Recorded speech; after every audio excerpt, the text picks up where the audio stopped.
और भगवद आश्रित बहुत बेपरवाह और ऐसी वस्तु मिलती है जो किसी साधना से नहीं मिलती। पर यह हृदय का विषय होता है, वाणी का नहीं होता।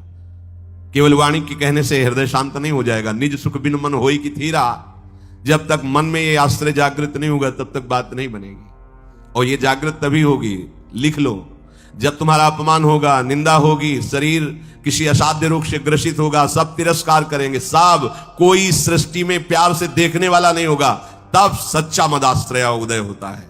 प्रभु आपकी सेवा, वो हृदय की जो धारा प्रभु की तरफ बही निहाल कर देते हैं। तो एक कदम मेरी तरफ चल के तो देख, पूरी सृष्टि न झुका दूं तो कहना, भगवान के वचन। एक कदम तो चल के देख मेरी तरफ। ये अंदर की बात है, बाहर से आप कहोगे तो हम 500 किलोमीटर से आए, एक कदम की क्या बात है। बाहर से दौड़ने वाला कोई वीर नहीं कहा जाता। अंदर तो आप वहीं बैठे हुए हो, शरीर में, उस शरीर संबंधियों में, शरीर भोगों में, एक कदम कहां चले। अंदर की बात है क्या आपको। ये मदाश्रया अंतिम सांस तक हो जाए तो परम पद भी मिल जाएगी। बहुत बार बता चुके, फिर समझ लीजिए। द्रौपदी जी महान भक्ता हैं, भगवान से मिलती हैं, बात करती हैं, पर ये विपत्ति, ये दुख, ये असाध्य रोग, ये अपमान, ये निंदा, ये मदाश्रया को जागृत करता है, दूसरा नहीं, दूसरा नहीं। अभी तक पूर्ण मदाश्रया द्रौपदी जी नहीं थी, क्योंकि जब कर्ण और दुर्योधन के आदेश से दुशासन महल में प्रवेश करता है और बाल पकड़ करके अपवित्र दशा में उनको घसीटते हुए सभा में लाता है, तब एक बार भी नहीं बोली हा श्री कृष्ण। क्यों? अंदर आश्रय है। ऐसे महावीर हैं कि अगर भीम गदा उठा ले तो त्रिभुवन में सामने उनके टिकने वाला वीर नहीं है। अर्जुन अगर गांडीव चढ़ा ले तो किसी को भी ललकार सकते हैं, भगवत शक्ति से संपन्न है।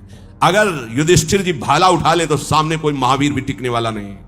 मेरे 5 पति हैं और सभा में परम धर्मात्मा भीष्म जी विराजमान है, जो महात्मा हैं। क्या उनके होते हुए ऐसा हो सकता है? द्रोणाचार्य जी हैं, कृपाचार्य जी हैं, बड़े बड़े वीर बैठे।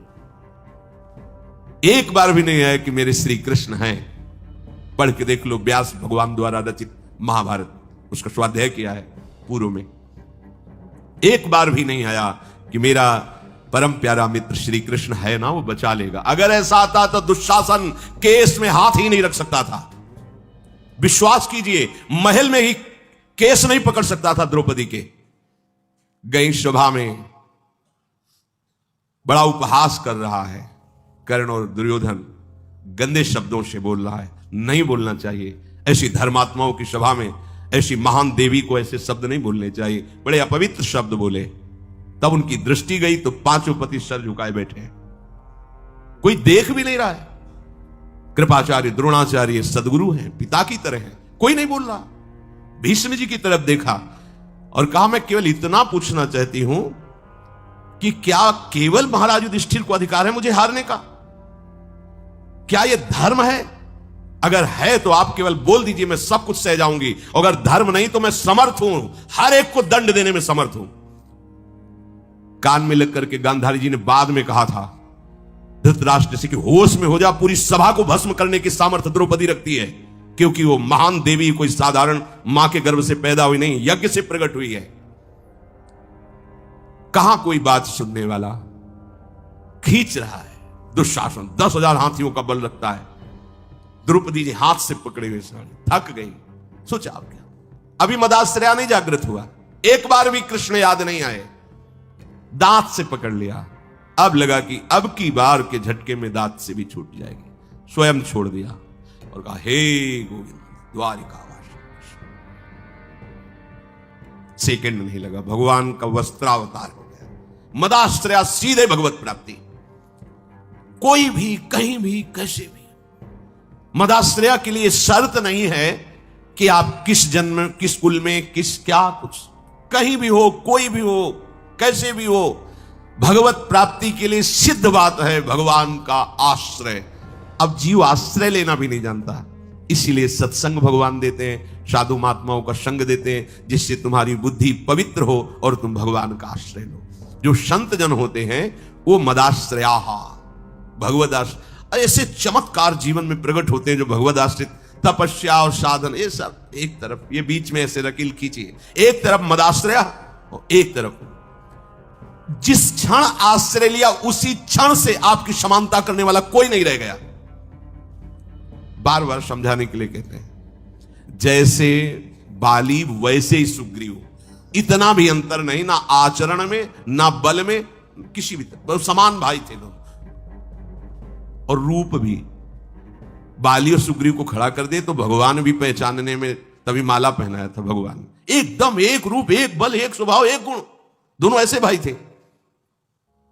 जब भगवान ने बाण मारा, सामने देखा कोटि कंदर्प दमनी मर्यादा पुरुषोत्तम भगवान, गंभीर मुद्रा, तो हृदय में तो महान प्रीति है, बड़ा प्रसन्न है कि वैसे तो मैं इस लायक ही नहीं था, जो योगियों के ध्यान में नहीं आते हो हमारे सामने खड़े हैं, पर थोड़ा इनसे बात भी तो कर ले। तो कहा, प्रभु सुन रखा है कि आप समदर्शी हो, फिर पर आज आपकी समदर्शिता दिखाई नहीं दे रही, पक्षपात दिखाई दे रहा है। मेरा भाई है, पता नहीं आप जानते हैं पूर्ण रूप से कि नहीं, पर मैं जानता हूं क्योंकि साथ ही खेला हूं। मेरे आचरणों से उसके कम आचरण नहीं है, जैसा मैं वैसे ही मेरा भाई, मैं जानता हूं।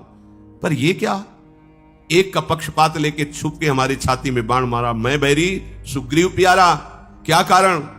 एक शब्द यही भगवान का था, ऐ देहाभिमानी, तूने सुन नहीं रखा था कि ये मेरी शरण में हो गया है। अभी अभी हुआ है, कोई तपस्या नहीं, कोई साधना नहीं, और हुआ कैसे? महाभागवत हनुमान जी के द्वारा कराया गया। बस ये मदाश्रया शब्द बहुत बड़ा है, बहुत बड़ा, बस इसका परिचय नहीं मिल पाता है। ये कैसे हो, ऐसा लगता है। हाँ, अब क्या करूं? तब साधन बताया जाता है, करो, क्योंकि तुम्हारा करने में राग है। जब करते करते हार जाओगे, तब फिर यही शब्द बताया जाएगा, मदाश्रया, हो जाओ भगवान की।